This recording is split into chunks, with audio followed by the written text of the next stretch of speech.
French President Macron has emerged as a champion in Europe for President Trump's efforts to reshape Ukraine war policy and European defense. He called for a European strategic wake-up call and has advocated for Europeans to take on a greater burden for their own defense.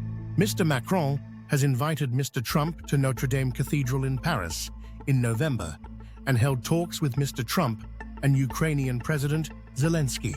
He believes Europe should not rely on America for its own defense, especially with the US expected to face off against China in the Western Pacific.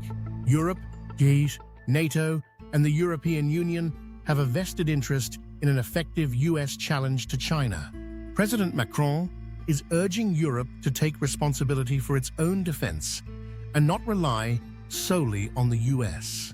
The interests of the US and France coincide, as the US is looking to reduce defense costs in Europe and shift to Asia, while France wants a decline in US influence in European defense matters. Before any of this can happen, President Trump and President Macron must agree that the war in Ukraine must reach a peace agreement. Europe alone cannot support the Ukraine military's needs to continue the war, so it needs to end the war and Ukraine's reliance on a high preponderance of US weaponry. President Macron has suggested the development of a Ukraine defense industry that serves Ukraine's defense needs, but also Europe, providing Ukraine with a new industry and customer base that will spend more on its own defense.